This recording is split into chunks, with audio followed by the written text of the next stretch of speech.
my calendar. It would make it so it would never happen again. It didn't, did it? See that? It's never happen again. That's all it takes is one time. Yeah.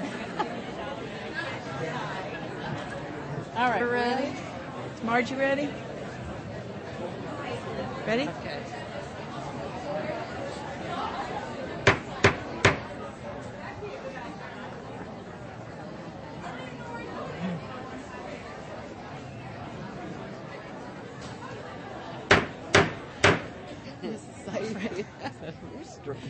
There you go. The May 11th meeting of the School Board of Charlotte County is called to order. The business that we conduct at these formal meetings allows us to carry out our mission and our vision of student success. We will begin the meeting with a pledge of allegiance to the flag led by Gail Buck, our Supervisor of School Health Services.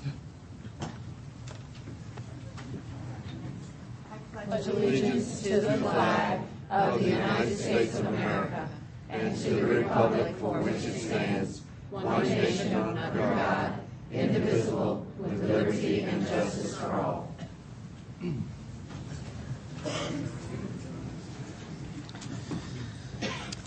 Dr. Gaylor, are there any additions or corrections for this evening's agenda? Yes, ma'am. We have 3 additions. Under item D12, we have a report. Under item H1E, we have a field trip. And under item H2E, we have an authorization for you as board chairman to sign an MOU for the Race to the Top grant application. So moved. Second. It's moved and seconded that we add to the agenda item D12, item H1E, and item H2E as described by the superintendent. Is there any discussion? All those in favor signify by saying aye. Aye. Opposed? Motion carries unanimously. Then next we start our 12 reports. Yes, yes, ma'am. We do have an even dozen reports, and if the board would join me down front while you're doing that, I'll ask Donna Dunneke, who coordinates our social studies programs, to come to the podium and begin with the Florida Stock Market Competition recognition. Donna?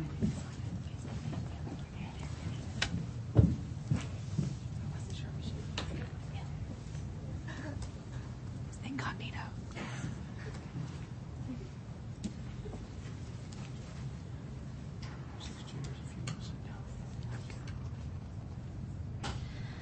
Madam Chairwoman, school board members, is that on? Thank you.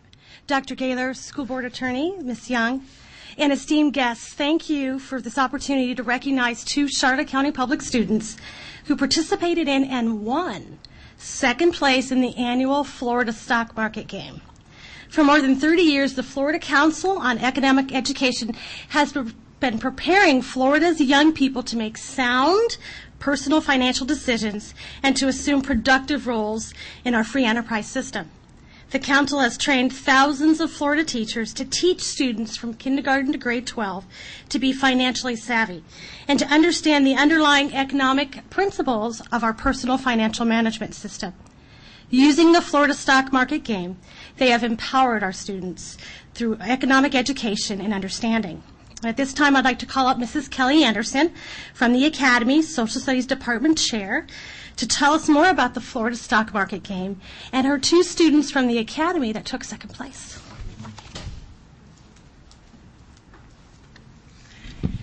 Thank you, Donna. Good evening, school board members, Dr. Gaylor, and guests. My name is Kelly Anderson, and I am a social studies teacher and program planner for the Academy. This evening, I am honored to advise the school board of the accomplishments of 2 of our Academy students, Robert Page and Ashley Warren. They say, buy low, sell high. Balance the risks versus the rewards. Know when to hold 'em, know when to fold 'em. Those are just a few of the decisions Robert and Ashley had to consider as they participated in the state of Florida stock market game. Even experienced professional portfolio managers have found this volatile economy difficult to manage. But I am proud to say that Robert and Ashley have worked hard and found a way to make sense of the stock market. They made investments that grew their portfolio and earned them second place out of 700 teams in the state of Florida, ahead of 698 other student teams. Next week, we'll be going to Fort Lauderdale, where Robert and Ashley will be recognized for their amazing accomplishment. I am extremely proud of their hard work and their achievement and happy to share this good news with the board this evening. Thank you.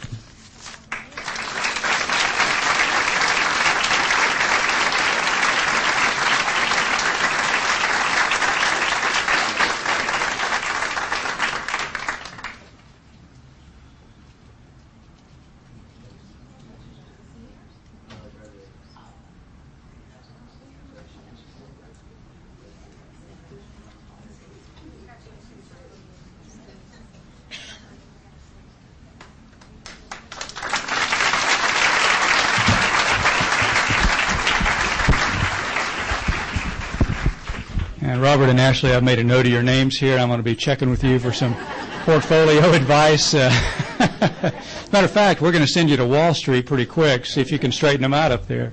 Congratulations. I'd also like to call Kim Sheehan to the podium. Kim coordinates our secondary reading and language arts programs, and we have a 2009-10 Word Masters Meet recognition. Kim. Thank you. Madam Chairwoman, school board members, Dr. Gaylor, as school board attorney, and esteemed guests. I do want to thank you for this opportunity to recognize teachers and students of some of Charlotte County's finest. I'd like to begin by acknowledging Dr. Eric Bishop, who's a catalyst for the Port Charlotte High English Department and who leads by modeling. His dedication goes above and beyond to provide his students with opportunities to excel.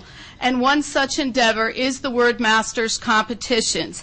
I'd like to ask Dr. Eric Bishop and his students to join us up here.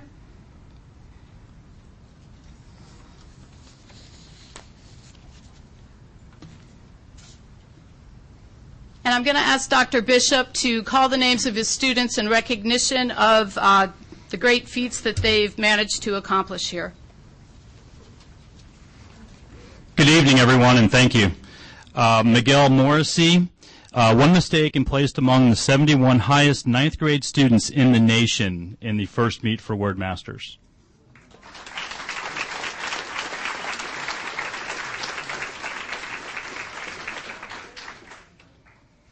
In the December meet, we had Amanda Piazza, Daniel Staples, and Philip Carpenter, along with senior Jason Mahone, earning perfect scores in their grade levels, respectively.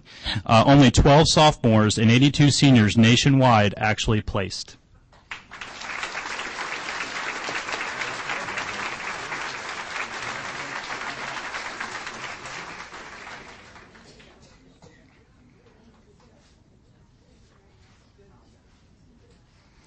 Also in the second meet, Kateri Dowling and Katie Mathis placed among the 41 highest scoring sophomores. And of the 52,000 participants in grade 11, honorable mention went to Rebecca Minogue, Eric Belomo, Tyler Havia, Kelsey Robarts, and Josh Walkowski.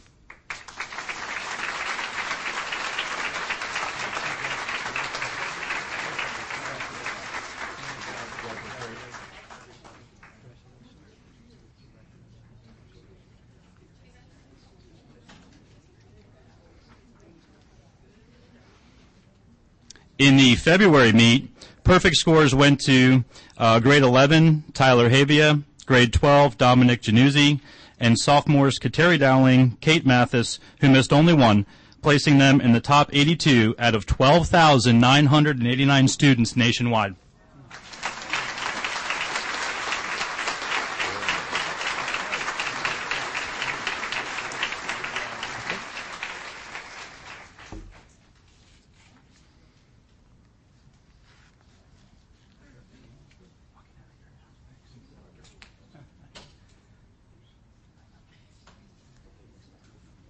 Thank you, Dr. Bishop, and congratulations, students. Incredible achievements, absolutely incredible. You've got to be proud.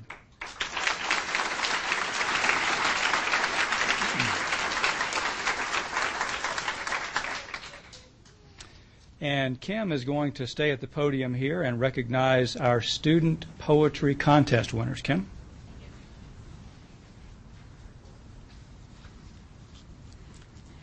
Okay, we have a teacher here from Port Charlotte Middle School, Miss Shelley Baus. She's been a teacher with Charlotte County for a couple of years, and I expect we'll hear more from her and her students in the coming years.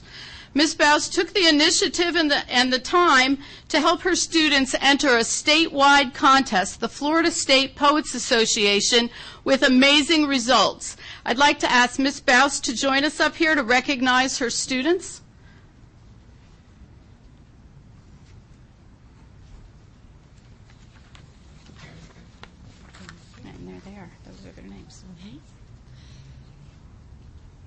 Receiving second place honorable mention for the entire state of Florida for 8th grade is Alicia Elke.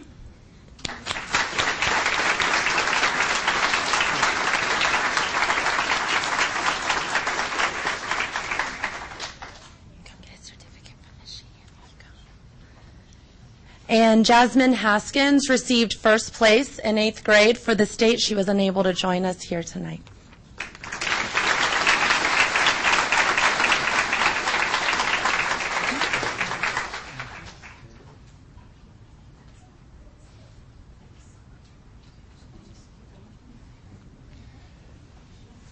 And Kim is going to stay with us one more time for for our literacy awards. Kim.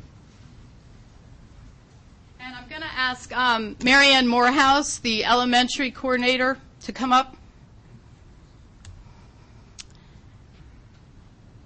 Each year, Just Read Florida, which is a division of the Department of Education, recognizes teachers and literacy leaders from around the state. Charlotte County has had 3 such nominees this year, and we'd like to recognize and honor them. Our first nominee I'm pleased to be able to present to you is a friend and colleague of 15 years, one that I've worked side by side with, collaborating and coordinating a lot of activities in literacy. Pam Ayers is a 10th grade teacher and department chair from Port Charlotte High School and is a literacy leader and educator who selflessly gives of her time and expertise not only to students but to teachers as well. Pam, I'd like you to join us up here. What I'd like to do is read a portion of something that Pam wrote describing her philosophy so that you can get an idea of the type of teacher she really is. A few years ago, I attended a professional development designed to help teachers and administrators better support the transition from students from 8th to 9th grade. At that time, Charlotte County Public Schools were in the first phase of implementing 9th grade academics at each of the high schools in our area. The presenter was young and dynamic, and I appreciated his efforts, but I didn't feel that I was getting much from the day. At the end of the day, a somewhat apathetic and older teacher made a comment, well, you can lead a horse to water, but you can't make it drink, to which the presenter replied, it's your job to make them thirsty. Talk about a light bulb moment. This nugget of information was redeemed, and I feared that, I feared it was going to be a tedious and patronizing day. But since then, this has become what I believe to be most important job as a teacher and a leader. Pam Ayers does more than make them thirsty. She feels the need and creates lifelong learners who want to fill the glass for others. I'm honored to be able to present Pam Ayers with this award as our nomination from Charlotte County Secondary Reading Teacher of the Year for the state. Pam?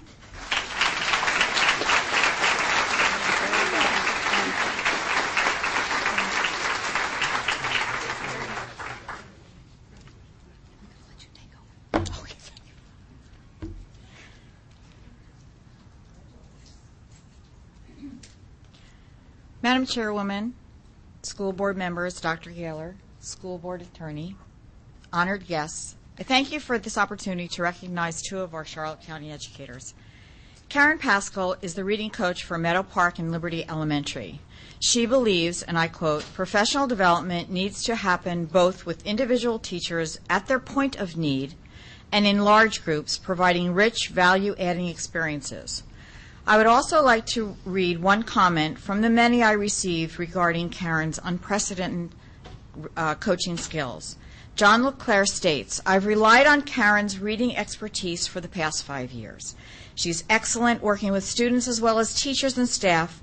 Her impact on reading instruction has been tremendous, and I look forward to utilizing her professionalism and knowledge of reading instruction for years to come. It gives me great pleasure to honor her with the nominee for the Reading Coach of the Year Award. Karen?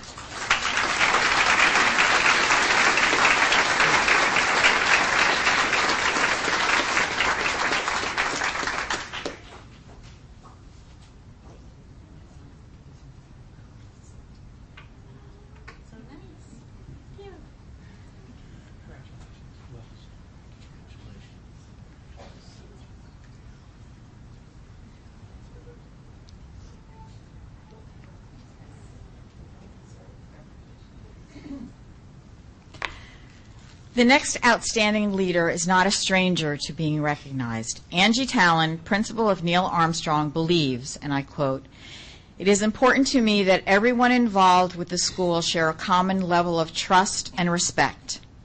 We soon developed a new vision and mission and became known as Neil Armstrong, home of the positive Astros. A comment from Shauna Kruger, Neil Armstrong's reading coach, is, I quote, "I have observed firsthand that Angie's strengths as a leader come from her innate ability to bring people together, to act thoughtfully and respectfully, to inspire others to become leaders, and to raise people's aspirations. Leadership is not about position, but about passion, and Angie has that passion.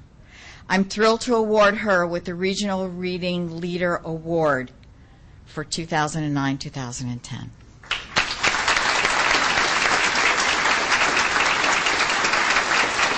I'm sorry.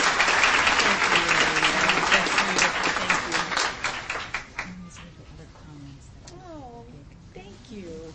That's very nice. Thank you. Thank you. Mary Ann.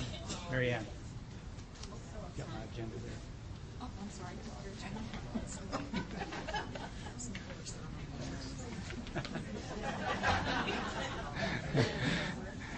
Got to figure out what's coming next here. It doesn't take a person to be in an administrative position to be a leader, and although Angie is, and we certainly appreciate that, it's so nice to see our teachers being leaders and recognized in the district and around the state. So congratulations to each of the three of you. Thank you so much.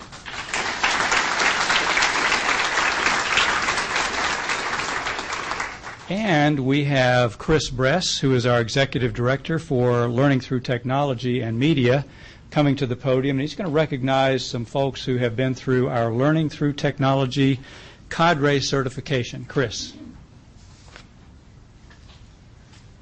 Thank you, Dr. Gaylor, Madam Chairman, school board members. It's my honor to introduce and to congratulate our second graduating class of LTT certified teachers. I just wanted to give you a little bit of background, but once I recognized that there were 12 things happening tonight, I decided to try to cut it back a little bit. But I wanted to tell a little bit about what's so special about the cadre. The cadre is an intensive experience, but it really pays benefits because now with 50 graduates this year and 29 from last year, we have a total of 79 graduates, and that's almost 8% of our teachers.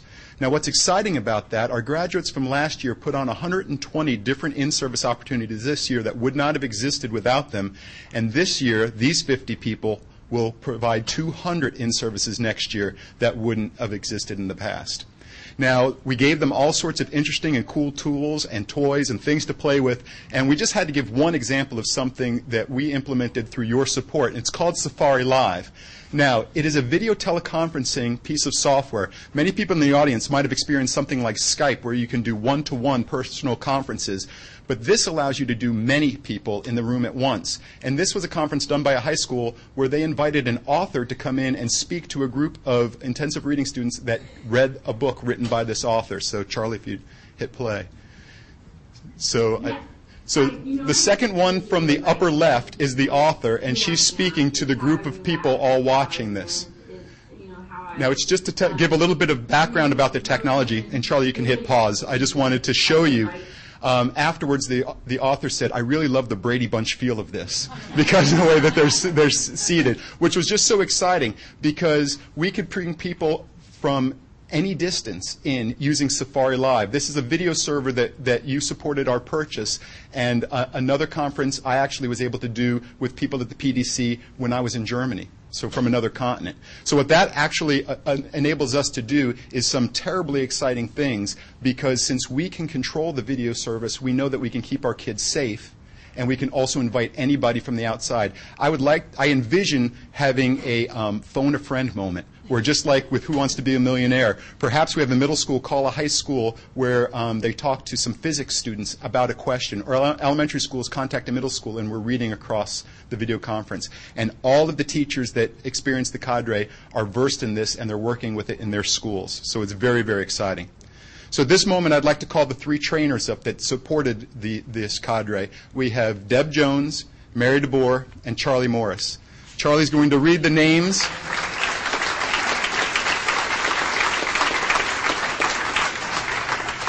Without these 3 trainers, none of this would be possible. They've done a yeoman's job and have really increased the ability of our teachers, and it's getting us to a point what we like to believe is sustainable growth. If we can get enough people trained at a high enough level, then that sparks further growth, and these teachers continue to go back. And I believe that I had shared with you, this project was actually written up in a national video magazine all about the cadre. So exciting things are happening because of your support.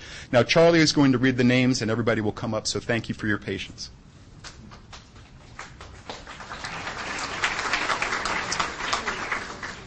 We're going to be listing these teachers that were part of the cadre by school, and we're going to start off with Baker Center, of which Jan Gravlin would be the principal. We have Claudia Nicolosi and Maureen D'Urso. Okay, Maureen is unable to be here tonight, but Claudia's in.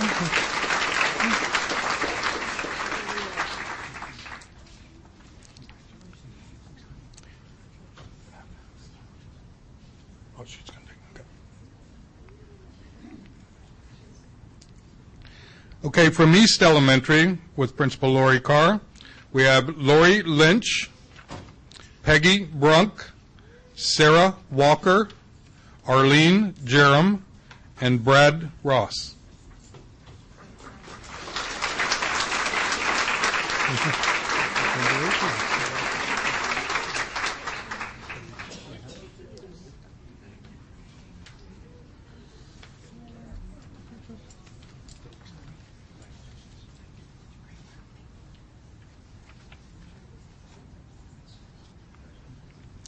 From Neil Armstrong Elementary, Angie Talon, principal, we have Denise Jupe, Claire Carter, Meredith Stokely, Robert Mallon, and Steve Irick. And I don't believe either any of those teachers were available tonight, but they did put in a lot of hard work, so give them a hand.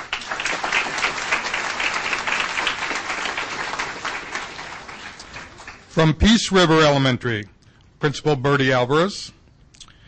We have Angela Navarro, Dan Killen, Cheryl Balmer, Kelly Zambito, and Trish Thompson.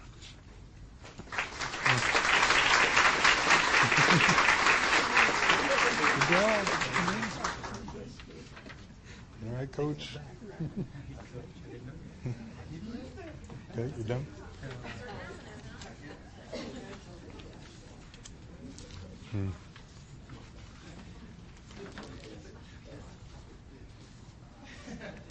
We had 2 teachers in the cadre from Charlotte Harbor Center. We have Jenny James and Esther Concepcion. And I believe Jenny's here. Okay. Okay. The principal was Maureen Watts for that.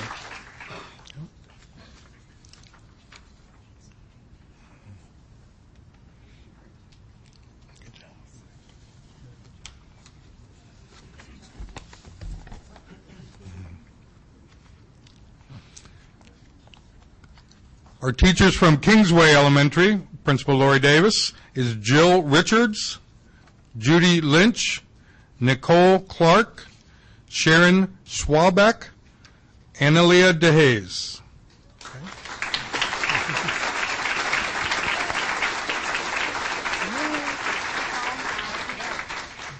Okay. Good job. Of course not. That's why I didn't read the alphabetical either.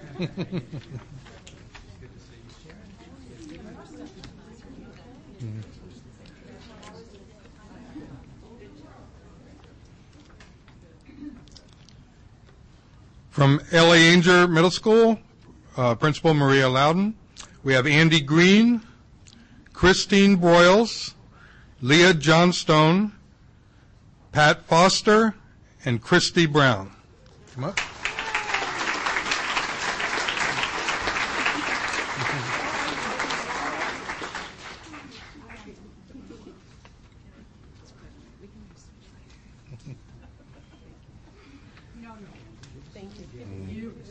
Thank you, honey. Thank you, honey. Good job. Good job. Good job. Get ready for your mentees. Thank you.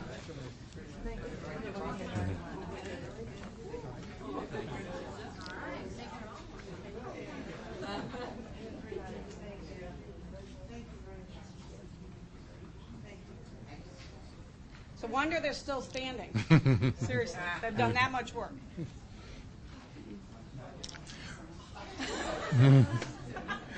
From Meadow Park Elementary, Principal John LeClaire, we have Brenda Lara, Doreen Alvarez, Gina Hevia, Kathy Harris, and Martina Pulliam.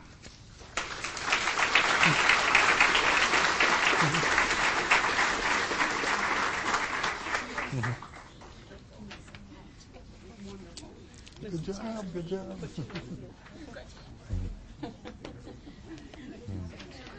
Good job, and thank you so much for the note. Facebook. Free. Hey. Okay. We'll see you somewhere next time.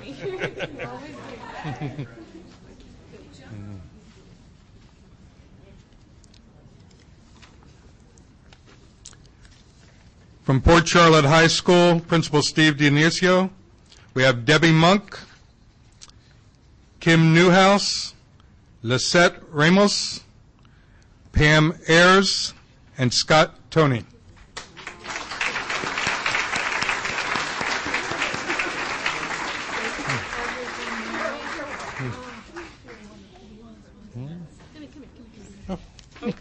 Thank you for everything. It was awesome. No problem.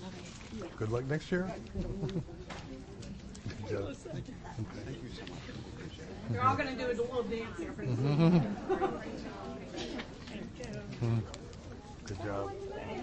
Good luck next year with your mentees.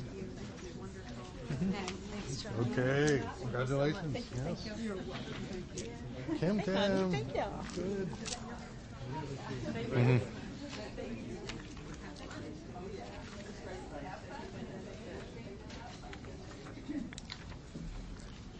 In our last of our schools this evening, we have Sally Jones Elementary, Principal Carmel Kissade. We have Amy Couch, Lori Gattery, Carson Sheets, Christina Hobday, and Terry Wyckoff.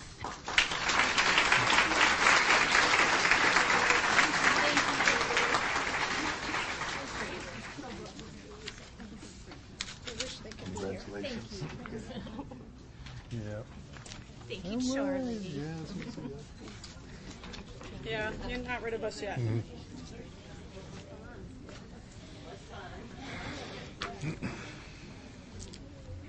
And this year was a little different. We decided to not let just the teachers at the schools have a little fun. So we invited our curriculum and instruction specialist to come join us so they would at least know what's going on out there in the technology area and be able to share with the teachers out there some of their technology skills that they learned with the cadre. So the CNIs that attended this year, we have Bob Davis in charge of mathematics, Donna Dunnicky, social studies, Ellen Harvey, Fine Arts, Marianne Morehouse, Language Arts Primary, Kim Sheehan, Language Arts Secondary, and Jackie Speak, Science. Please come up and get your certificates.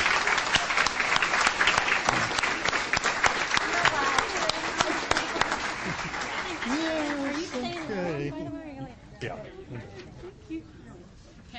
Hands up. That's right. I use that one. Here you go. Marianne.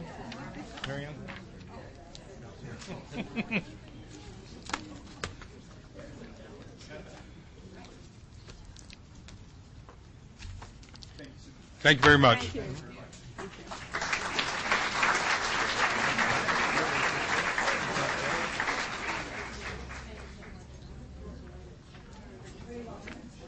That's a whole lot of training. I'm looking forward to hearing more about those trainings as we go through the year. How many, Chris? 120 more? 120 more trainings? Oh, for next year, yeah. There's going to be 200 more trainings. Incredible. Unbelievable. Thanks, guys. Mike Riley, who is our coordinator of many, many things throughout the district, but in this particular case, he's coordinating the annual Business Recognition Award. Mike? Thank you, Dave. Thank you, Dr. Gaylor. I'm here today. We have, back in September, we sent out some information about the Commissioner of Education was looking for some business partners with districts, and we sent out an email to the schools and had people nominate businesses that help their schools, help their children, help their staff in Charlotte County. And if you're familiar with Charlotte County, you'll know that there are countless businesses that give consistently to our schools. It's just amazing partnerships we have. But we're going to acknowledge two of them tonight, and in June they will be making their way to Tampa for the Commissioner's Recognition Award celebration. So at this time, if I could, I'd like Mike Desjardins, if he would, to please come forward, and he's going to tell you about one of our partners. We were very lucky this year. Over the years at Port Charlotte Middle School, we've been very fortunate to have many fantastic business partners, as Mr. Riley has kind of stated. This year, I don't want to say we lucked into a fantastic business partner, but Kohl's, we've developed a really tight relationship with Kohl's, who has gone above and beyond for us since school opened in August, and they're still helping us right now. I did not form the relationship with Kohl's, so I'm not going to take credit for it. I'm going to introduce one of our fantastic, top-notch math teachers, Mr. Brad Gibson, to tell you a little bit about Kohl's. He's worked intricately with Kohl's throughout the year. And Mr. Gibson, if you could come up and talk a little bit about Kohl's. Thank you, Dr. Jardins. Well, I got the relationship going with Kohl's about a year ago. And since then, things have been phenomenal. I can't think of a better business partner that exemplifies student success than Kohl's Department Store in Port Charlotte. They've volunteered over 200 hours in our community with Charlotte County schools. They had a back-to-school night they helped us out with back in August, where they spoke to parents and handed out schedules and did a phenomenal job, just very well represented over there. Recently, with our National Honor Society, they did a garden cleanup where they did a beautification project for Earth Day at Port Charlotte Middle School and helped beautify our campus on there. The Kohl's representatives have been professional, generous, and caring to our city. And right now I'm going to let them come up and speak about a couple of the things they've done because the list is very long. So I'd like to have Dan Sabo, the manager of the Port Charlotte Kohl's, come up front. Janet Rose, the A-team coordinator of the program. Miss Jacqueline Furstein, the visual supervisor. And Miss Georgie Bossi, supervisor of Kohl's.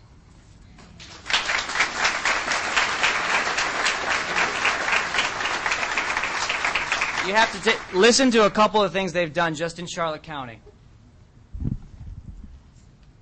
We're very pleased and proud to be able to be here tonight representing Kohl's.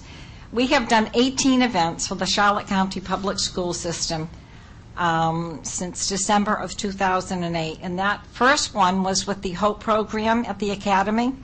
And the most recent one was with the Model United Nations Awards program. In between that, we've done a couple of events for the Port Charlotte Middle School. We did the Neil Armstrong Elementary School where they had the Read Across America. It was a great event. Each of the events that we have done, every time we learn something new, we meet new people, and it's a lot of fun. The program runs this way, that for every nonprofit organization in the community that is running some type of an event and they need assistance, they call upon Kohl's. If we can muster up 5 volunteer associates to go out and do the event, we provide a minimum of 3 hours of time, and the folks get $500 from the Kohl's grant program. We have given out, since we started in 2008, to the Charlotte County Public School System, a total of $10,000.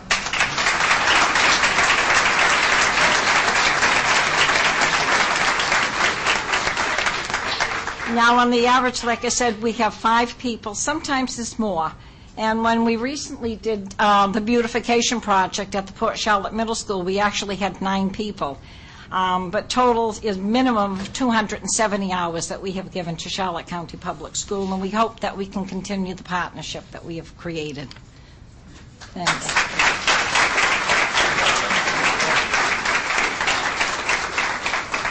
I know this relationship is many years to come. And on behalf of Port Charlotte Middle School and Charlotte County Public Schools, we thank you very much. Thank you.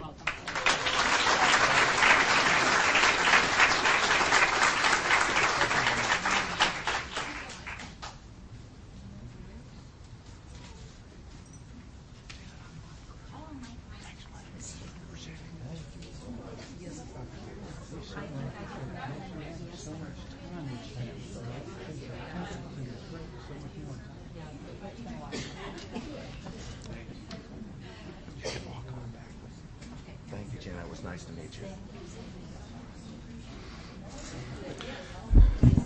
I'm almost thinking for a second that we may need to reopen the Volunteer of the Year event and put Coles as a nomination.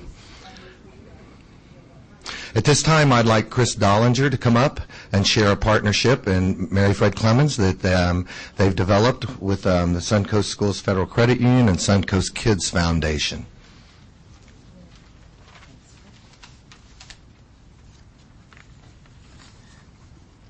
Good evening, Mrs. Seifert, board members, Dr. Gaylor, Ms. Young, and guests.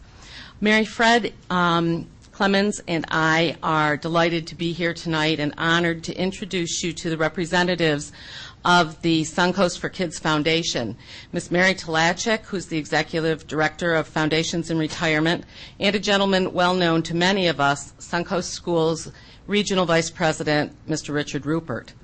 The Suncoast Schools organization has been a longtime supporter of the students, families, and schools in our community and very deserving of the Commissioner's Annual Business Recognition Award. During just the past 2 years, as all have grappled with the effects of the recession, the Suncoast for Kids Foundation has supported Charlotte County schools in very significant ways. Teachers have received mini grants to fund a broad variety of experiential learning activities, which included creating glass-fused jewelry, funding a student-run bookstore, writing and illustrating students' books for schools in Uganda, bringing authors into schools to discuss their work with students, providing materials for special needs students to build furniture and clocks, and many other wonderful projects. Some of the projects are self-sustaining, so that the students have actually earned the money to replace the materials that they've made and can continue the project in subsequent years. The support for the arts from Suncoast Schools has allowed many more students to be able to attend theater events. The Foundation's financial support has provided industry certification exam funding. These exams cost up to $200 apiece for students at Charlotte Technical Center. And through the generosity of Suncoast for Kids Foundation, those exams have been provided either free or at a greatly reduced cost to the students. The Foundation has funded printing costs for some new progress monitoring requirements that the high schools were hit with this year, and has also funded the publication of our parent guide and school calendar that goes out every fall to all the families in the district. Most notably this year, Suncoast for Kids Foundation's major donation was for the adaptive playground at Charlotte Harbor Center, so that our physically challenged students will have a playground when they come to school, just like the children do at all the other schools in our district. Their contribution brought the fundraising activities, along with matching grants from other local organizations, within reach of reaching their goal. And at this time, I know that Mary Fred would like to say a few words about the Local Education Foundation. The Suncoast for Kids Foundation has for several years provided support to the Charlotte Local Education Foundation through funding from Consortium of Education Foundation grants, matching grants. For the past 2 years, we have used these grants to help students get tutoring from Sylvan and private tutors. These are low-income students in the Take Stock in Children program. Students have brought their reading comprehension scores up several grade levels and similar advanced scores in math. Additional funding each year provides $1,000 scholarships to each of the 4 high schools for a graduating senior. Suncoast dollars provide discretionary money to be used for family and students. This year we had a particular family that had some emergency medical needs, and we were able to help them with that donation. Each year the Suncoast Federal Credit Union sponsors the Teacher and Support Employee of the Year program. And this year they additionally sponsored the Take Stock in Children graduation celebration. Mr. Rupert participated in that, and thank you. My kudos, too, for the adaptive playground. I think the morning we all found out that was going to happen, everybody in Charlotte County was cheering and jumping up and down. So thank you, and back to Chris. And if I could ask Ms. Talachik and Mr. Rupert to come up. And in addition to the certificate that we're giving them this evening, they have a carton of scrolls and notes and thank you letters that have been written by students and staff throughout the district who have benefited from the generosity of Suncoast for Kids Foundation and Suncoast Schools Federal Credit Union. So thank you very much.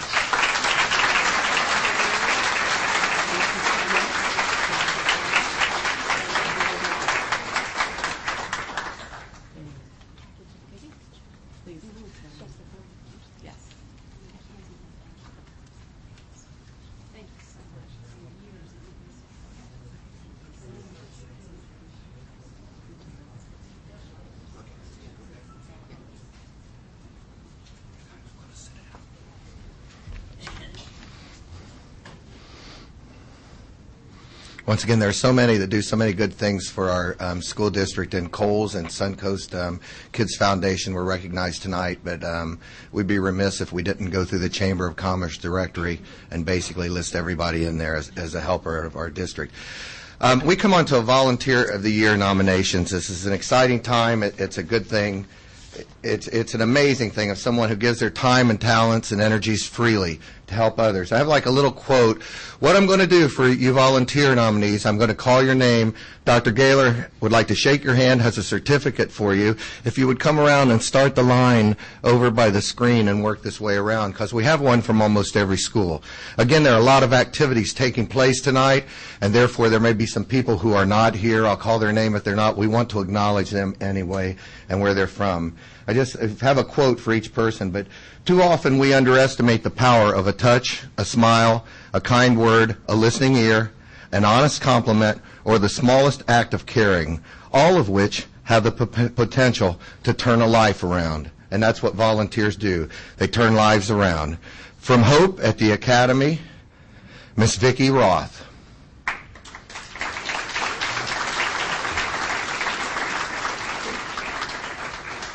Volunteers do not necessarily have the time, they just have the heart.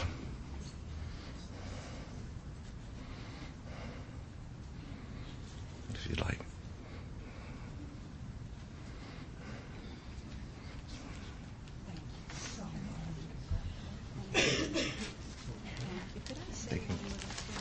Sure, ma'am, if you have something to say, by God, you go right. I just want to thank everyone. And this is what I feel from my heart. When the voices of children are heard on the green and laughing is heard on the hill, my heart is at rest within my breast and everything else is still. Thank you. You can come over here. Why don't you come over here? Okay. I want the school to have Okay. Thank you. From the Baker Center, Miss Judith Winterstein.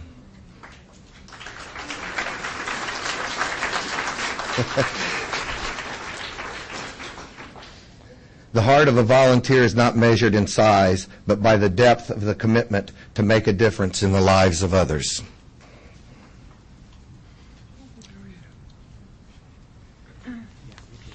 From Baker Center, and especially from myself and my assistant, Krista, I want to say thank you to Ms. Winterstein. She came in at the beginning of the year and said she wanted to volunteer every day for a couple hours. And we went, wow. And she did. And it's been wonderful for the kids. We started with some only 2 years old, and so the transition from their moms to us to breakfast and back, it was just a really winning combination. Not only that, anything we asked her to do, she was more than happy to do it for us. Our quilts got washed, and not only that, I think that everybody at Baker doesn't know, because even if it wasn't our day, after breakfast she snuck into the laundry room and folded the quilts, put them in the washing machine, put them in the dryer for everybody at Baker. So I guess I can't say that we wouldn't have been able to do it without her, because we would have had to, but it's certainly been a lot more pleasurable, and thank you very much.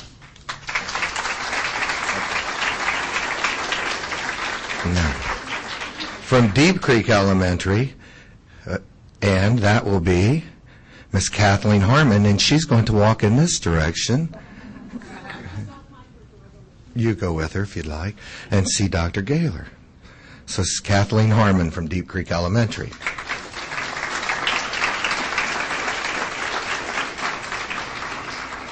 The best way to find yourself is to lose yourself in the service of others. If you'd go, Lee. From East Elementary, Mrs. Shannon Jocelyn.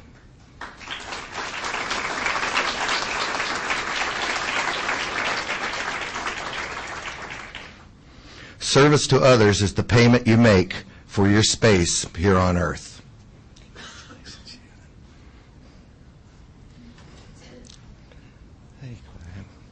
From L.A. Anger Middle School, Mrs. Margaret Ryan.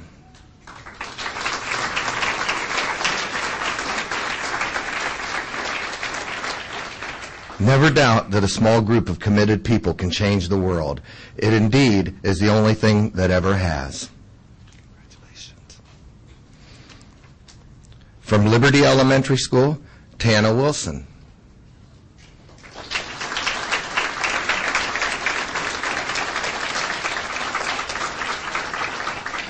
Everyone can be great because anyone can serve. You don't have to have a college degree to serve. You don't even have to make your subject and verb agree to serve. You only need a heart full of grace and a soul generated by love. Meadow Park Elementary School, Miss Jill Wolf.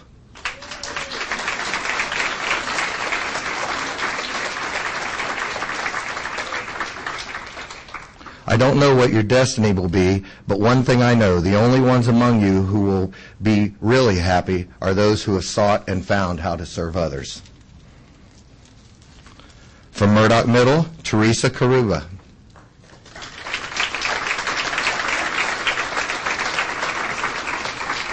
When the story of these times get written, we wanted to say that we did all we could, and it was more than anyone could have imagined. From Myakka River Elementary, Claudette Tardif.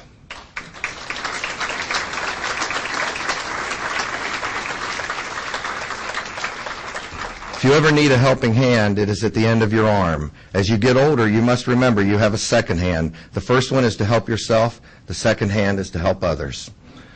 From Neil Armstrong Elementary School, Mrs. Leather Bills.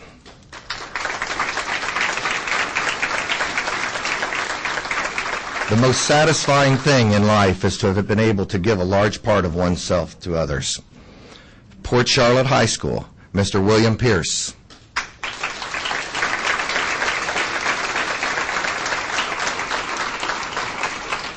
May I never get too busy in my own affairs that I fail to respond to the needs of others with kindness and compassion.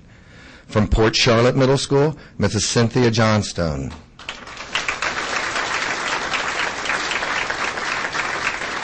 Our lives are to be used and must be lived as fully as possible, and truly it seems that we are never so alive as when we concern ourselves with other people. From Sally Jones Elementary, Mrs. Lisa Bodner.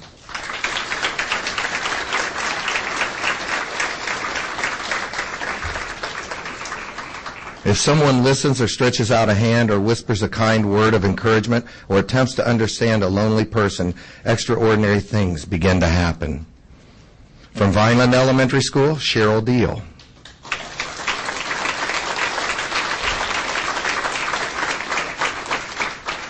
Imagine what a harmonious world it could be if every single person, both young and old, shared a little of what he is good at doing.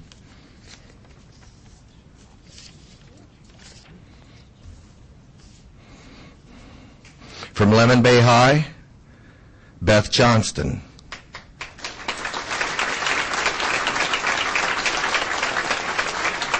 Volunteers are not paid, not because they are worthless, but because they are priceless.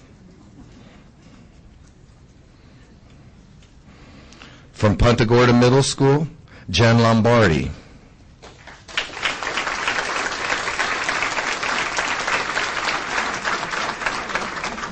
Don't ever question the value of volunteers. Noah's Ark was built by volunteers. The Titanic was built by professionals.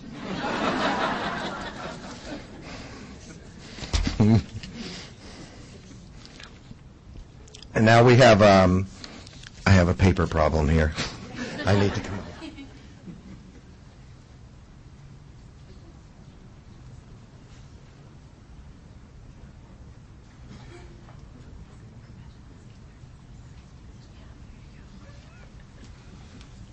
From the Tech Center, and not able to be here tonight, but Mrs. Gary is here, we have Barbara Boyle. And we have a plaque for Barbara and her service.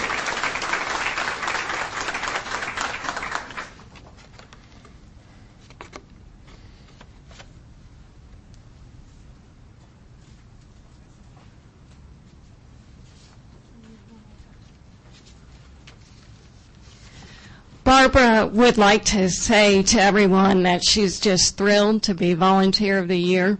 She's a quick-witted little English lady who's 75 years young. Although we think she's a little older than that, she won't tell us the truth. She is a retired cosmetologist. She works 35 to 40 hours a week in our cosmetology center. She does everything from setting appointments, meeting and greeting clientele, to washing the towels, the sheets, anything we need, she just does. And on behalf of Miss Barbara, I just say thank you very much.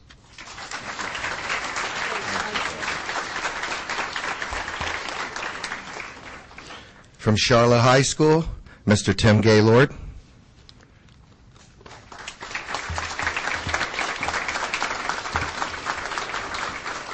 So there's no better exercise for your heart than reaching down and helping to lift someone up.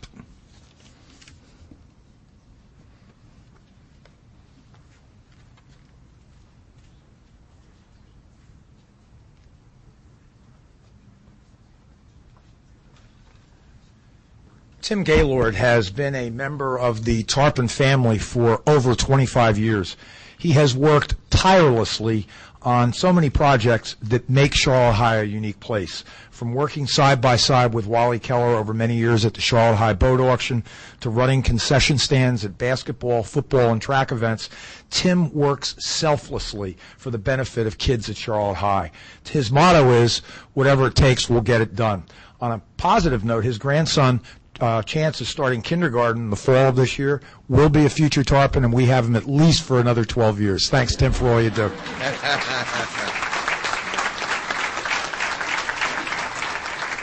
From Kingsway Elementary School, Ms. Marjorie Hamaker.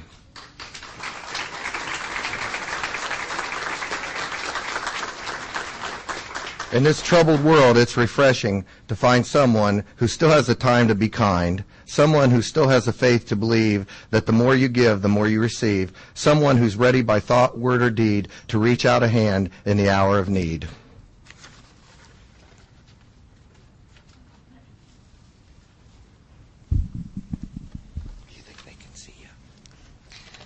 Hi, my name is Lisa Poema. On behalf of my 4th grade class in Kingsway Elementary School, I would like to honor and thank Ms. Hamaker for all the years of volunteering and helping the students of Charlotte County achieve success. Thank you, Lisa Poema.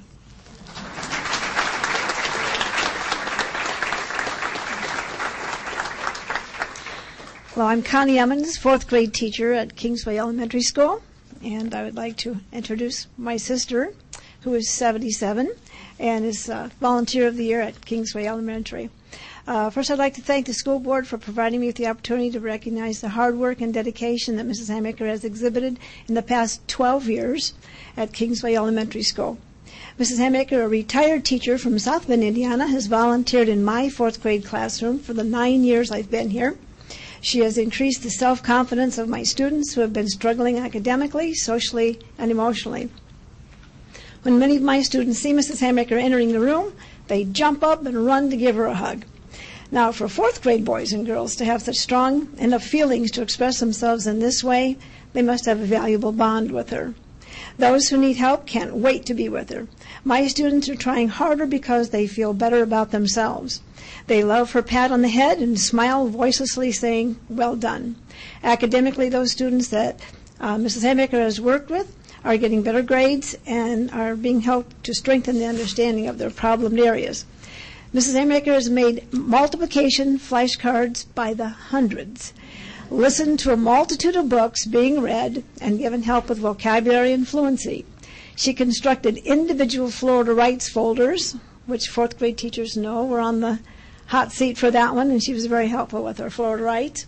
She's helped make shell identification boards, electronic matching boards, assisting with weaving reed baskets, wheat weaving hearts, cooking shark, yes, cooking shark, and even dissecting squid, made them much more fun, less frustrating, and more successful. Mrs. Hamaker has been on countless field trips, keeping the children safe and accounted for, taking pictures of our students in action, as well as at awards times, served as a wonderful validation album of fourth grade memories. What would we have done without those extra hands, great ideas, support, and great smiles of acceptance with each student? Mrs. Hamaker, known as Grandma by the little ones, has also volunteered in grades kindergarten through grade 5 and the library, as she followed her 3 grandchildren throughout Kingsway Elementary. My class would feel lost without her personal touch. What a joy and pure pleasure to have Mrs. Hamaker in Kingsway Elementary School for the past 12 years. Since I am retiring, I will miss working with her in this capacity, but I'm sure my sister will be working in many other areas.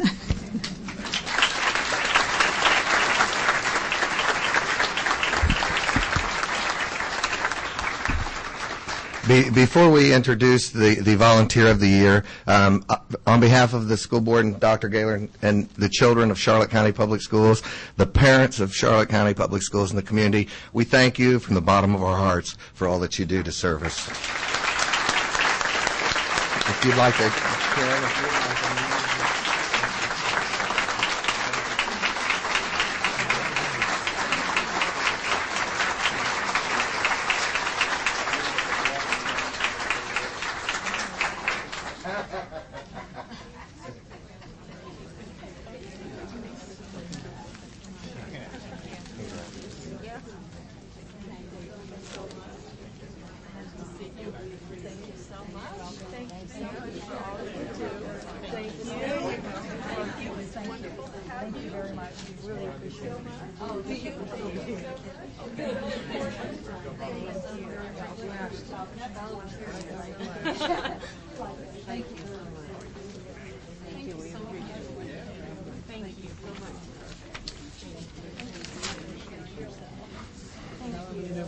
We got just one more to volunteer. Yeah, you can stay up. Stay right up here. Thank you. Thank you for what you do for our kids. Yeah?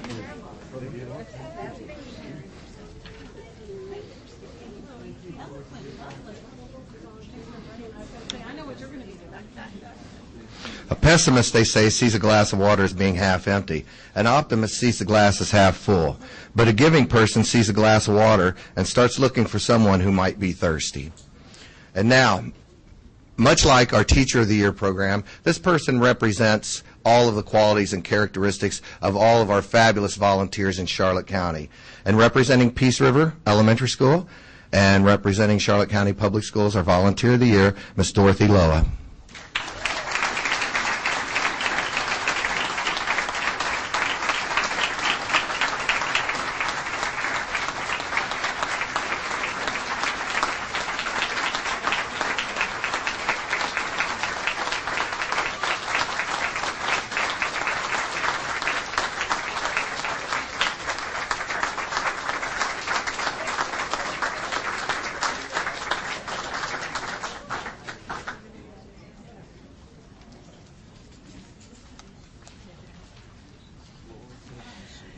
Good evening. Miss Dorothy Loa, now 83 years young, began volunteering in CCPS elementary art classrooms in 1985 when her grandson, Clay Reball, was attending Peace River.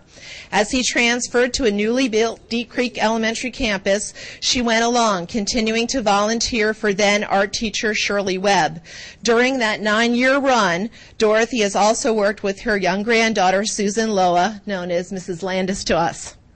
Some of Susan and Clay's fondest early art memories are of their talented Grandma Dot volunteering and inspiring them. And for Susan, Grandma Dot was indeed her very first art teacher.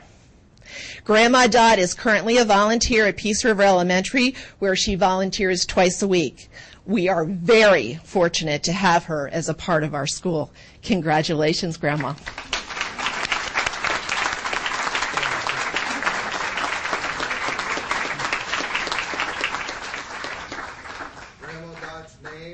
Volunteer plaque donated by the Kiwanis Club of Punta Gorda, which hangs outside, so you can check the names and see if you recognize a familiar name.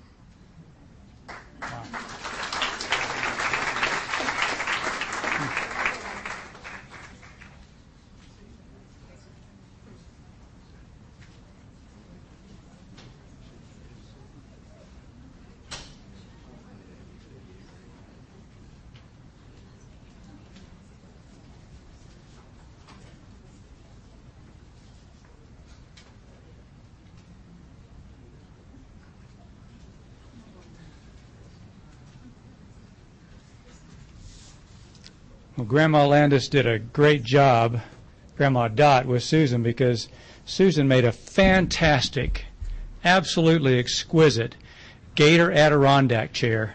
It says Go Gators right on the front of it, that I bought at an auction a few weeks ago at Peace River, and I'm loving it. Thank you so much, Grandma and Susan. And to all of our volunteers, thank you so much for all of the work that you do. I'd like to ask Gail Buck to come to the podium and recognize this is National School Nurse Day. Gail.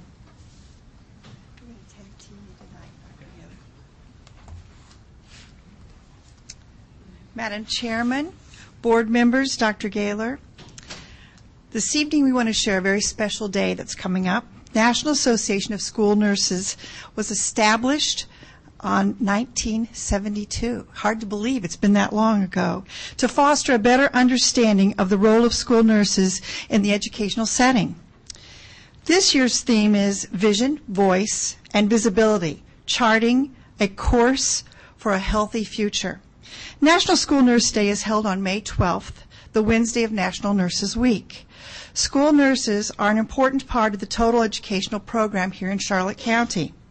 The school system is fortunate to have a nurse in each school in our district.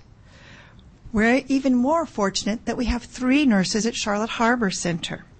CCPS nurses focus on prevention by annually coordinating vision, hearing, growth and development, scoliosis screenings, reviewing student immunizations, managing and prevention and control of communicable diseases. Remember H1N1 earlier this year? Our nurses were instrumental in providing data to Dr. Gaylor, the Department of Health, and the Emergency Operations Center every Wednesday and Friday. We did this because we needed to watch for trends in our specific school communities. Our district partnered with the Department of Health, and through this effort, over 6,000 of our children were immunized for H1N1. The nurses acted as health educators to staff, parents, children, as questions arose in regard to whether or not to immunize for H1N1. Each day, they would field calls from concerned parents. They remained a calm voice in the midst of panic. Daily, school nurses provide first aid care, assist students with medications, and develop health care plans. They promote health and connect students and their families to community resources, such as the Department of Health and the Give Kids a Smile initiative. I would like to take a moment to recognize our nursing staff. If we have any school nurses present tonight, would you please stand? Thank you. Helen Rowe is present with us this evening from the Academy. Most of our nurses have children in our system, and they're quite busy with their award ceremonies this evening as well. But I would still like to recognize them and send their name out into our community. Sheena Shine, Charlotte Harbor. Ursula Kamer, Charlotte Harbor. Noreen Freeman, Charlotte Harbor. Wendy Rodriguez, Deep Creek Elementary. Christy Smith, East Elementary. Barbara Holt, Kingsway. Tina Liberty, Ann Chestnut, Meadow Park. Beverly McCabe, Mayaka. Jennifer, Neil Armstrong. Michelle Slightweiler, she's quite a character. She's at Peace River. She keeps us hopping. Debbie Witten, Sally Jones Elementary. Mary Jackman, Vineland. Twyla Young, L.A. Anger.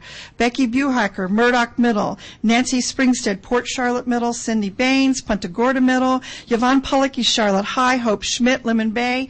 Patty Deese, Port Charlotte High School. We are truly blessed in Charlotte County. I want to thank you for listening to my spiel about School Nurses Day. But now I have Dr. Burwell, who's going to speak to us about National Nurses Week. Thank you, Gail. Good evening, everyone. Gail Buck just mentioned the 21 school nurses who serve our schools. With several of these nurses began their training at Charlotte Technical Center, all of these fine individuals have been trained to provide health care services to individuals of all ages, thanks to nurse educators. At Charlotte Technical Center, we employ approximately 11 RNs who serve in the primary role as nurse educator. These RNs include Linda Antuono, who teaches our dual enrollment practical nursing. Nancy Batiste, she teaches practical nursing.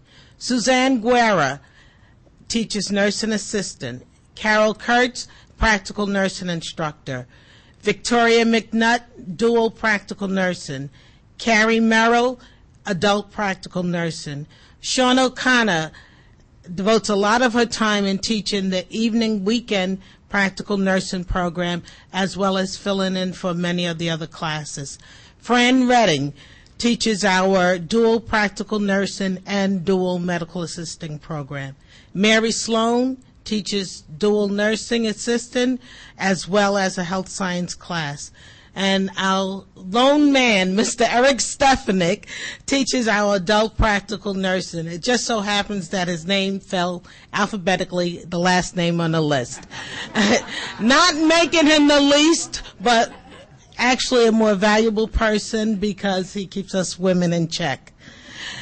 Focusing on the 2010 National Nurses Week theme, which is caring today for healthier tomorrow, Charlotte Technical Center nurses provide instruction and guidance to individuals who want to pursue a career in the healthcare field.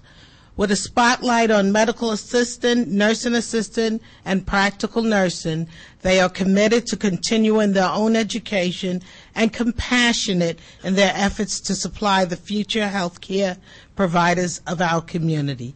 These fine women and one man deserve your recognition this evening.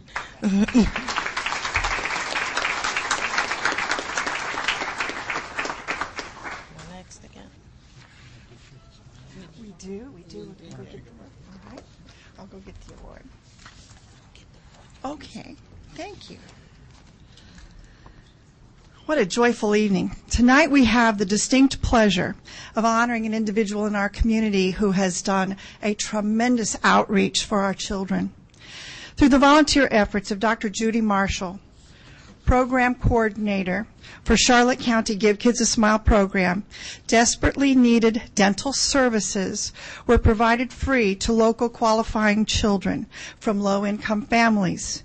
This year, 110 qualifying children took advantage of the opportunity to receive dental treatment during the third annual Give Kids a Smile program. All the work completed was done by volunteer dentists, dental hygienists, and dental assistants from the area, as well as teachers and students from the dental program at the Charlotte Technical Center. Clerical office staff, local businesses, and dental supply companies also donated their time and the resources for the event. The program spanned 6 days. The first 4 were established to provide preventative care clinics. where professionals would evaluate the student's medical history, take x-rays, and plan the course of treatment for each child. During these clinics, the children received free cleaning, fluoride treatments, and teeth sealants. The last 2 days were for children in need of more work, like fillings and extractions. Give Kids a Smile program is held annually to raise awareness of the epidemic of untreated dental disease occurring here and across our country, and raise awareness of the need to build local public and private partnerships to increase access to oral health care. And as a little bit of a side note, we're always asked on our Department of Health reports about in-kind services in our community. And I spoke with Dr. Marshall about approximately how many in-kind hours were donated. It was over 1,200 in-kind hours. And approximately how much money was donated or in-kind services, over $100,000. Dr. Marshall? Did you want to speak to Dr. Burwell? Or have you speak to? Would you like to speak to? Okay. This is really neat because Gail Buck and I have formed a good partnership in providing duplicate services, or working hand in hand, and not only having the professional nurses at the tech center provide care, but also having our students involved both in the nursing programs and the dental program. And the efforts of our dental community under the leadership of Dr. Judy Marshall are to be commended today. Give Kids a Smile is growing in Charlotte County, and since the Tech Center joined hands in this partnership, we are committed to continuing and expanding the services to families that qualify. This is a win-win situation for the future dental assistants as well as our school children, and I ask each of you to contact your school nurse to find out about Give Kids a Smile. And at this time, I'd like Dr. Judy Marshall to say a few words. Thank you. Thank you very much. Well, it's an honor and a privilege to be here.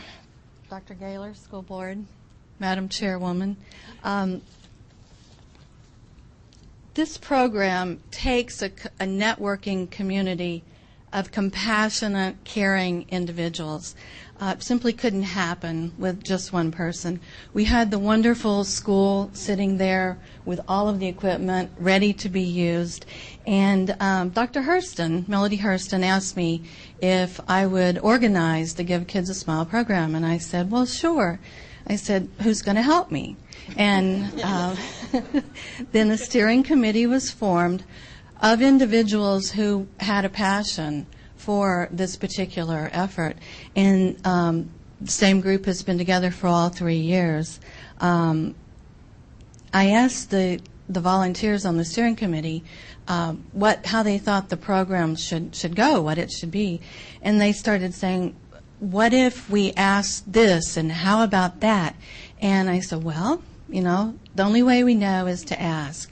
And we began asking for support from the nurses and the Charlotte Technical Center and the school board.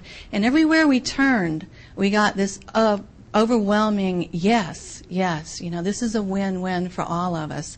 So today there are other people here that I would like to recognize that are a part of this as much as I am. And I would like to start with the members of the steering committee who are here. Mrs. Ada Alpern, Dr. Michael Alpern. If you guys want to come up here, I'd love to have you up here. Dr. Alpern and Mrs. Alpern have worked with the school for years during National Dental Health Month in February, teaching the children about dental health within the school system. Dr. Rosalie Robbins, is she here tonight? Big supporter from the beginning. Dr. Hurston couldn't be here, but she also, Dr. Melody Hurston, a member of the committee, and Sue Sweet West. Mrs. Darlene Riccio, who also teaches at the Dental Assisting School, has been a big part of this with us.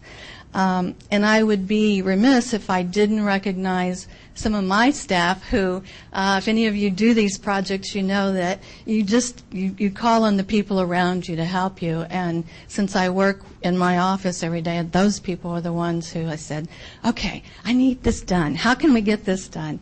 And one of those special people is Gina Farrell.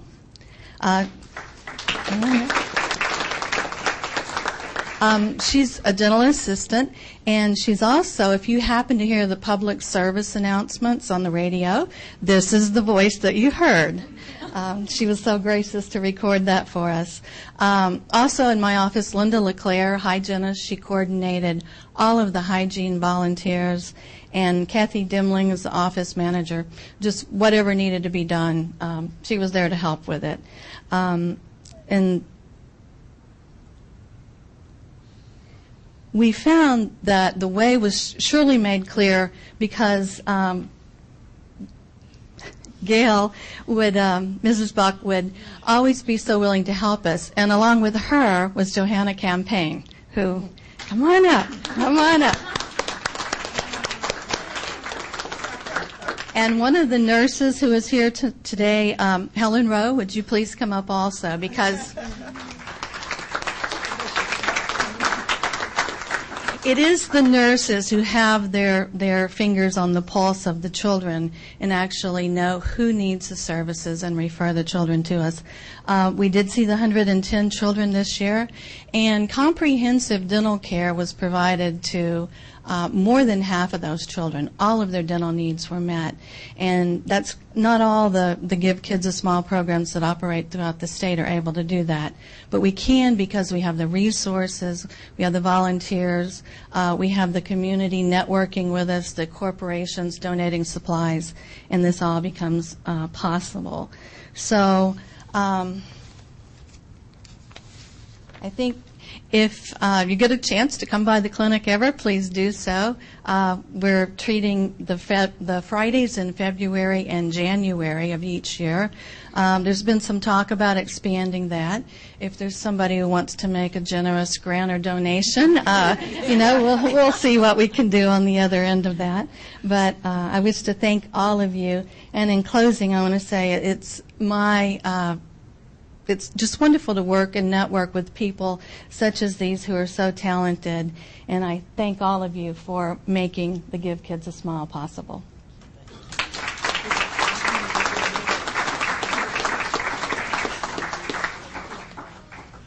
Dr. Marshall, you can't quite leave just yet because you make time stand still for children. You put them in those chairs and you get all that dental stuff done, and then their time is better. So we want to present you with a timepiece to remember the good times for Give Kids a Smile. It says Dr. Judy Marshall, Give Kids a Smile, 2009-2010. There you go, Dr. Marshall. Thank you very much. Thank you so much. Thank you. You're welcome.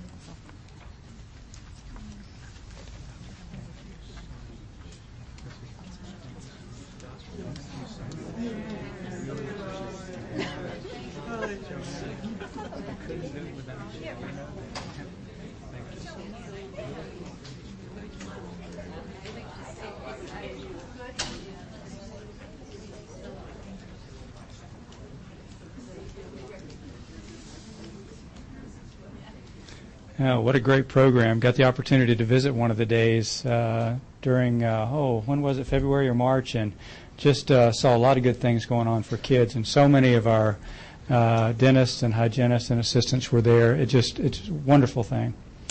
I'd like to ask Donna Dunneke to come to the podium, I think, for the next 2 awards. This is a patriotism video presentation. If you'd like to sit down, I'll make it quick.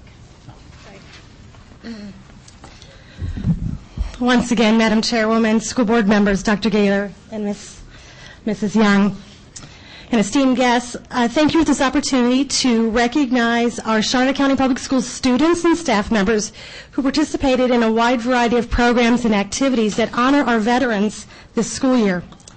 Patriotism and civic responsibilities are enthusiastically taught in the Charlotte County Public Schools at all grade levels. Our district is committed to social studies and civic education, and we strive to produce productive and informed citizens, as evidenced by the wide variety of programs and activities that we offer. The video that I created follows just highlights a few of those many activities that our schools use to educate our students and the community, to the many contributions made by generations of veterans who have sacrificed to defend our nation in both times of war and peace. In addition, I'd like to acknowledge my LTT cadre experience in helping me create this video. So if we could turn our attention, Mr. Russ.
Thank you, Donna, and what a wonderful lead-in to our VFW Post 5690 and District 10 Teacher Citizen Awards. Donna.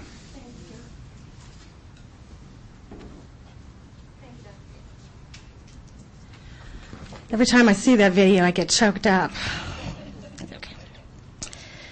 The VFW's National Citizenship Education Teachers Award recognizes the nation's top high school, middle school, and elementary teachers who teach citizenship education topics regularly, and they promote America's history and traditions. 4 teachers from Charlotte County have been recognized as the VFW Post 5690 and District 10 Citizenship Education Teachers Award winners for 2009 and 2010. They are as follows: Joanne Clough from the Academy, Paul Safransky from Liberty Elementary, Jack Ham from Charlotte High School, and Tina Wood from Ellie Ainger. And at this time, on behalf of the Charlotte Public Schools, it is with great pleasure that I call up Mrs. Joanne Clough, teacher at the C program, and her principal, Mr. Ron Schuyler, for a short presentation.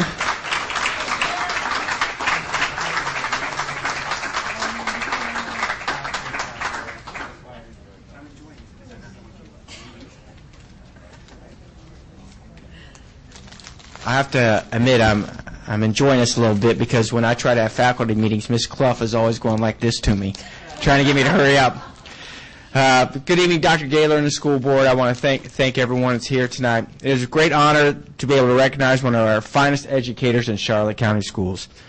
Joanne Clough has been a teacher in Charlotte County Schools since 1993, where she was first hired by Chantal Phillips to teach the learning experience at the former New Challenge School on Flamingo Boulevard.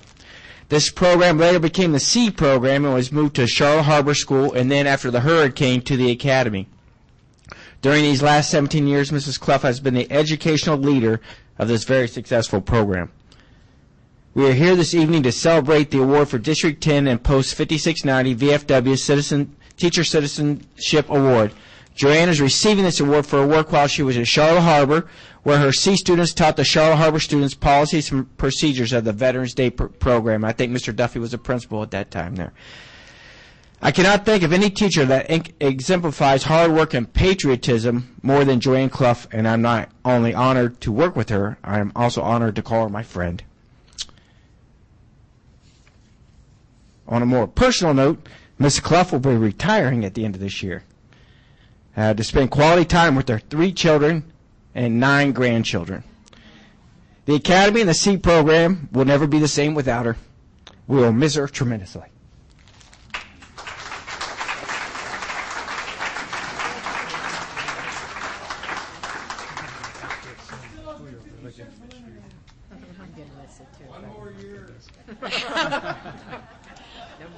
Thank you, Ron.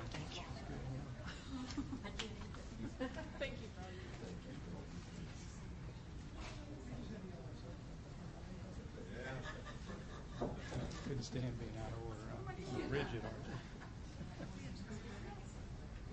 Pretty rigid for an English person. Pretty rigid. All right, at this time, I'd like to call up Mr. Paul Safransky and also Mr. Emil Van Klick from the VFW. He is going to present Paul with an award from the dinner they had. And also Mr. Gifford, if you'd like to come up to read a short statement. Do you want to come up?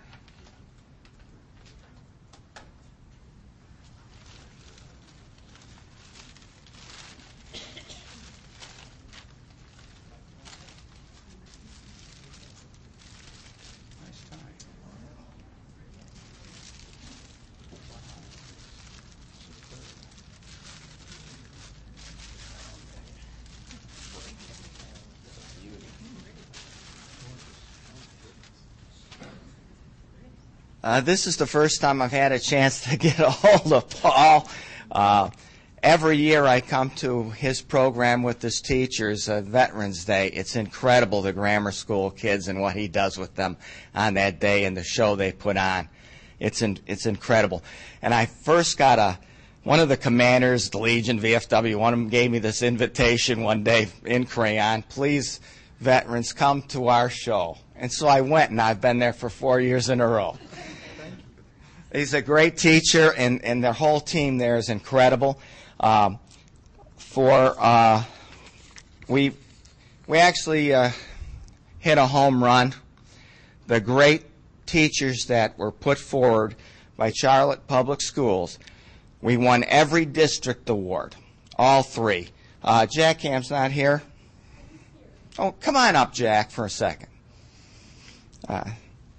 Anyway, all our school teachers. Jack Ham is our high school teacher. Paul Zafransky is our grammar school.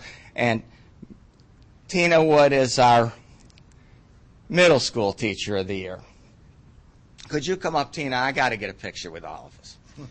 Now, Paul, this is your award from the district. Okay? It's a beautiful trophy. Never gave anything like that away before. Here's a check from our post for $100.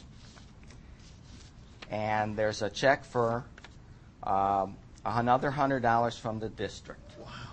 Thank you. And this is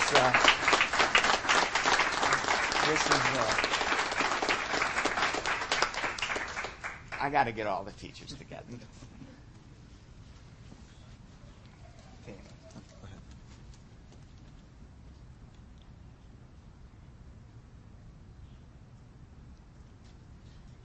Thank you. Anyway, it was a great year. Thanks for bringing these quality people to us. There's no better teachers in the world in Charlotte County. I can tell you that. Thank you so much. Thank you. It's an honor. I have one little surprise, and then I'll get off this stage here. But for 2 years, I've been trying to give Donna Dunnicky an award. For 2 years, she's missed our award dinner at the VFW. So I've never given it to her till tonight. But it's more apropos than ever before. But I just want a certificate of appreciation to Donna Dunnicky in recognition of the outstanding service and assistance which contributed to the advancement of the VFW school programs and activities across the board. Donna?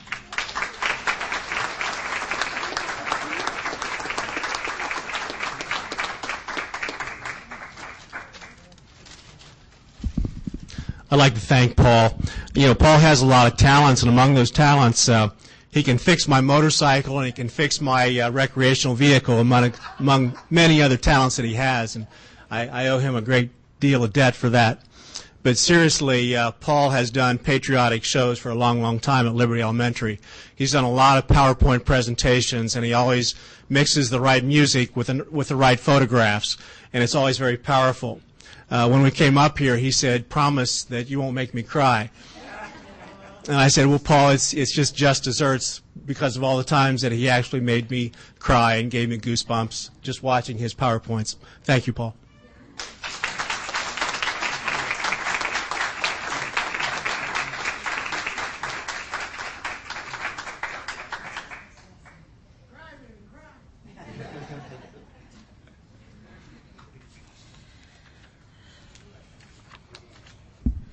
All right, we'll call Mr. Jack Ham up again from Charlotte High School and his principal, Mr. Barney Duffy, for a short presentation.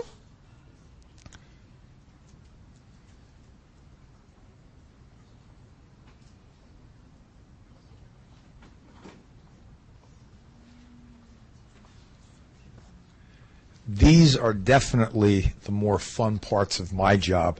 I interviewed this young man, over 5 years ago, and it was one of those interviews where I knew in a moment that he was a keeper, that he was going to be a perfect fit for Charlotte High School, and he has been, and I thank him for that. He's passionate and professional. He always goes the extra mile for kids, and in return, they go the extra mile for him.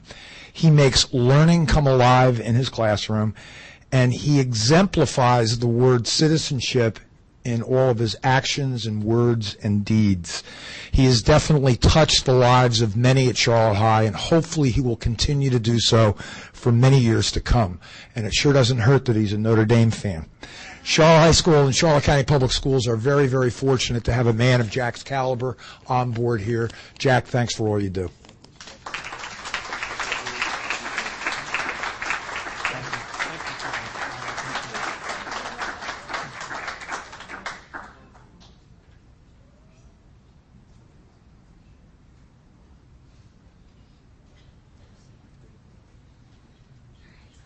Tina Wood. Again, on behalf of the Charlotte County Public Schools, it's with great pleasure that I call up Mrs. Tina Wood, 8th grade American history teacher at L.A. Anger, and her principal, Marcia Loudon, for a presentation. And I want to add that in addition to being selected as the Post 5690 and District 10 award winner, this young lady was the state winner for middle school. So if you please join us at the podium.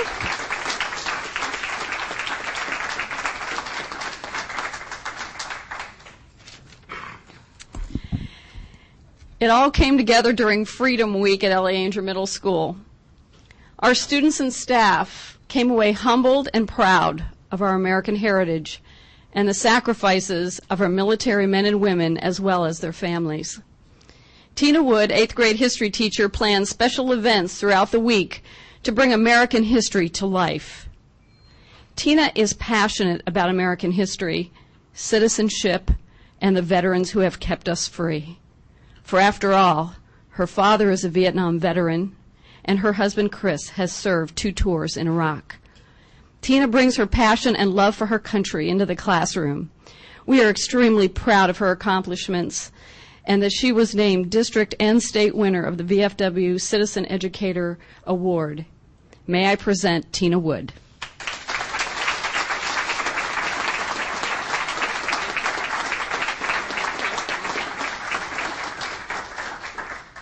I wanted to thank Marcia because whenever I walk into her office, and she's one of the busiest women I know, and I said, Marcia, I have an idea. She says, come on in. And she supports me every bit of the way, and my school is amazing. I love working at L.A. Anger. Bonnie Lewis is here snapping pictures. She's a big support. She's one of the people that wrote a recommendation letter. Post 5690, you guys are awesome. We just had dinner with them, an honorary dinner, and they're amazing people. The district, last year when my husband was overseas, you helped, when I sent out an email, you helped pull 3,000 Christmas presents to the soldiers, and that was really a district-wide thing. It was awesome. And Donna Dunnicky, who I harass on a daily basis with questions and emails, she's always there, a huge supporter. And of course, my parents, especially my father, who was a vet and has inspired me, my husband, who's a vet, and last year, my mother, who taught me how to be a strong woman and get through all of it. So, thank you. And I also want to say, while I have this opportunity that you're going to think I'm crazy, my son is going to be starting kindergarten, and Tom, he's coming to you. So take good care of him. Thank you. Thank you.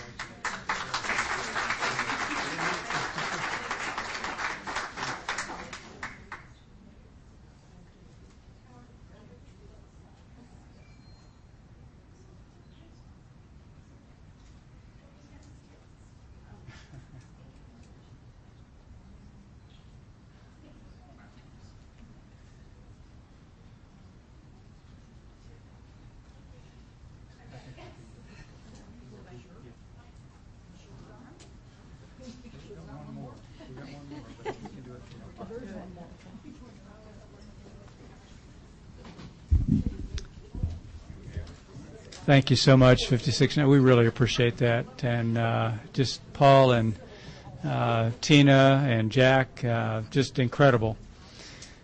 The work that you do to make sure that we never forget about our heritage. Thank you so much. Donna Dunnicky, thank you so much as well for coordinating this evening. We have one more report, and thank you all for being civil because it is throughout this hour and a half worth of presentations because it is Civility Month. And Dr. Woodmeyer, our Assistant Superintendent for School Support, will come up and tell us about that, Donna. As Thumper says, if you can't say something nice, don't say anything at all. This is a proclamation, whereas the open exchange of public discourse is essential to the democratic system of government, And whereas, as a cornerstone of democracy, Americans have observed certain rules of behavior known as civility, whereas civility derived from the Latin word civitas, meaning city, and civis, meaning citizen, is behavior worthy of citizens living in a community or in common with others. And whereas displays of anger, rudeness, ridicule, impatience, and lack of respect and personal attacks detract from the open exchange of ideas, prevent fair discussion of the issues, and can discourage individuals from participation in government, and whereas civility can assist in reaching consensus on diverse issues and allow for mutually respectful ongoing relationships, and whereas civility can lift up our daily life and make it more pleasant to live in an organized society, whereas the city, county, and local government law section of the Florida Bar urges the adoption of a pledge of civility by all citizens of the state of Florida. Now, therefore, be it resolved by the School Board of Charlotte County that the month of May is proclaimed as Civility Month and calls upon citizens to exercise civility toward each other. You're very welcome. And whereas this is one of our core values. Yes, absolutely. So it's nice to join everyone in that proclamation. Yes, it is. And we will look forward to seeing even more civility than we normally do. Thanks, Donna. Okay. What a night it has been, and certainly a wonderful example of so many good things that are going on in our school. And we will now move to the business portion of this agenda. There is no old business, but at this time we will recess the regular meeting to hold a public hearing on 6 school board policies. Dr. Gaylor. Yes, ma'am, thank you. The first 3, actually, Dr. Widmeyer has. We have Policy 5120, school assignment within district and student assignment within school. School Board Policy 5111.01, homeless students, and the 2010-11 Code of Student Conduct. Each of these have been discussed previously within the past month at a workshop. Donna. Yes, Policy 5120, school assignment. The only change that we want to make on that, as you remember from our workshop, is letter H. And we just wanted to add those 2 words, on or before the May meeting. Policy 5111.01, homeless students, is a new policy. Chantal Phillips is here to answer any questions that you might have, but we workshopped that as well. And our annual Code of Student Conduct, we conducted our annual review with our committee, which is listed in the Code of Student Conduct, and just a few changes in the code for this year, which we discussed at the workshop. Any questions? Mr. Swift. This is, I had a discussion earlier today with Dr. Widmeyer regarding the Code of Student Conduct because of an incident that I was aware of that came up yesterday. And I have asked that the committee look at something for next year so that they have time to discuss it and talk about the ramifications. But in the bullying and harassment portion of the matrix, if you will look at it, the only thing that's mandatory in that process is that it be reported. And in the particular instance that I became aware of yesterday, it was a situation where some students were being disciplined for bullying another student. They had already been counseled by the school staff, and it apparently didn't take, and there was at least one more incidence of continued bullying by 7 individuals on one. And I just wanted the committee to look at it and create, or at least have the discussion about ratcheting up the punishment in the situation of repeated instances of the same offense, particularly with bullying. and Dr. Widmeyer suggested some language change to make to this year that would be consistent with that, and would said that the committee next year, as part of their process in vetting any other changes that would come up with the code, would discuss that as well. And if I can just add to that, what normally that does happen, that our deans and our administrators do know that when there are repeated offenses for anything in the code of conduct, normally it's normal protocol for the consequence to be ratcheted up a bit. We would like to add a statement in the bullying section for next year, which makes it really clear that we want that to happen.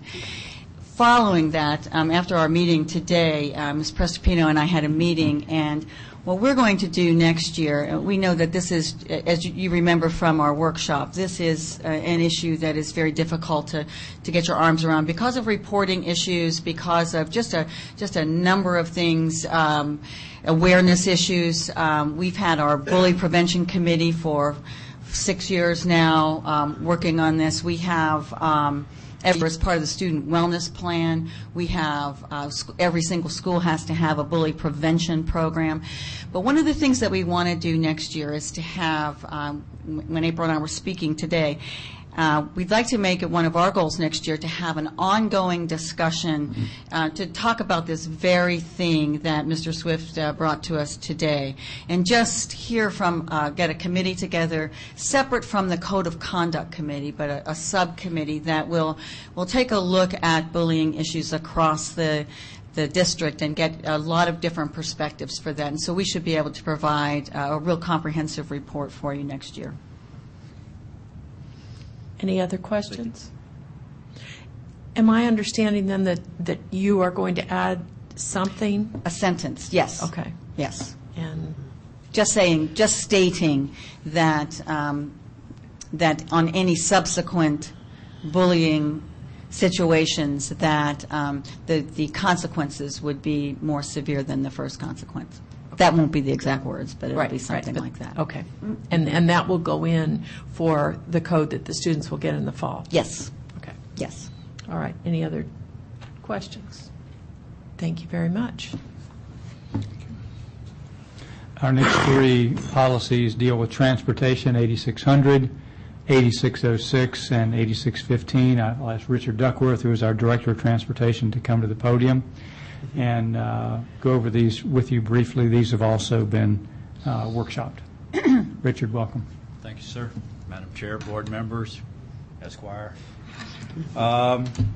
8600, we've recommended some additional language that is in compliance with the state statute as part of our Neola process, that during this version that language was inserted.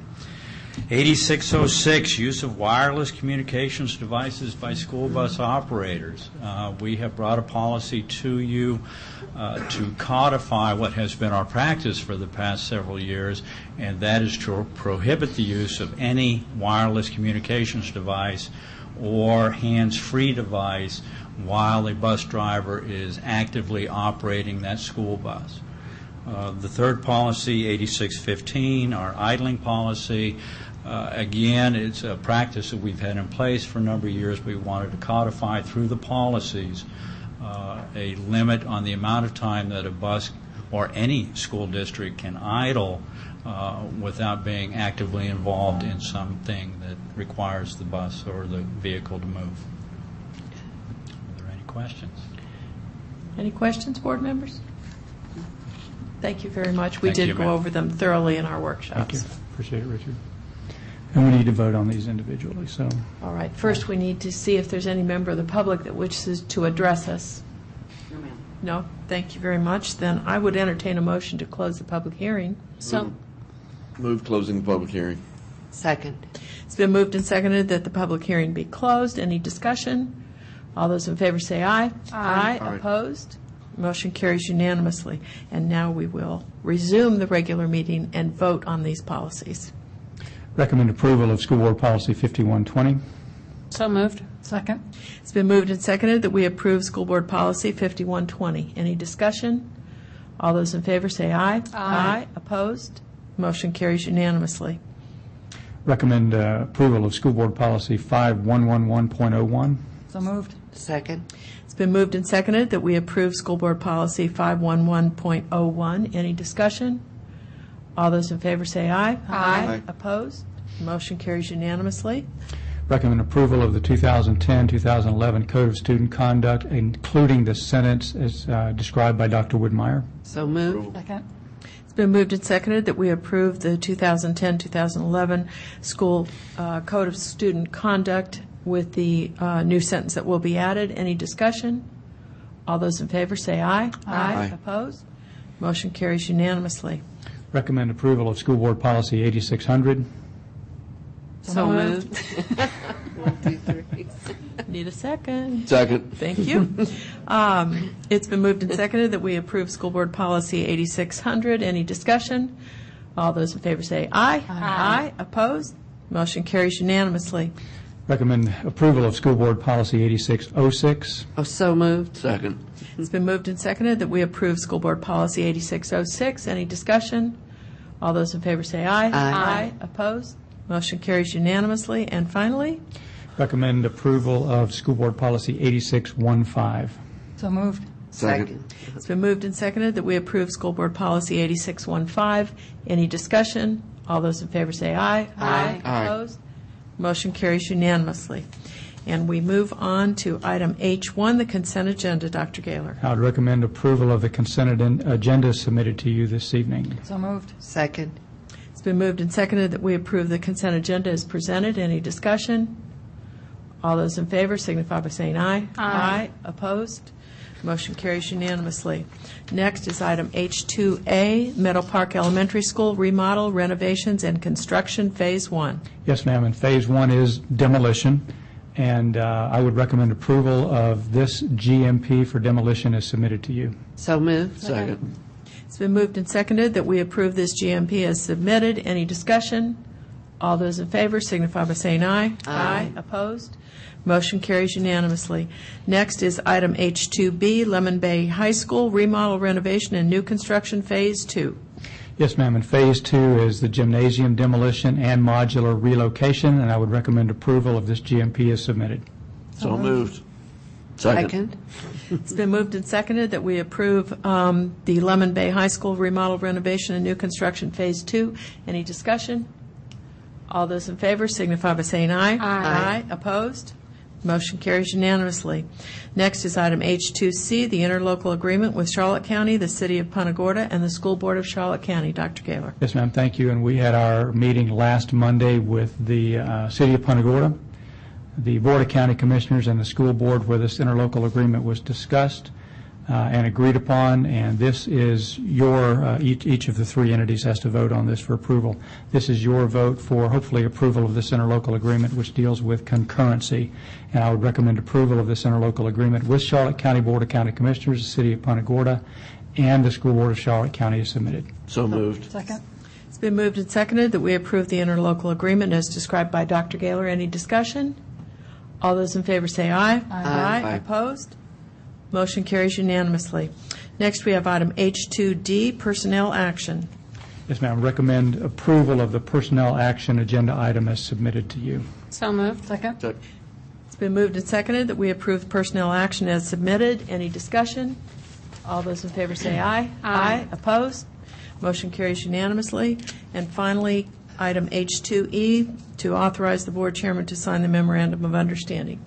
Yes, ma'am, thank you. This will need to be, this memorandum of understanding for the race to the top will need to be turned in to the state by May 25th.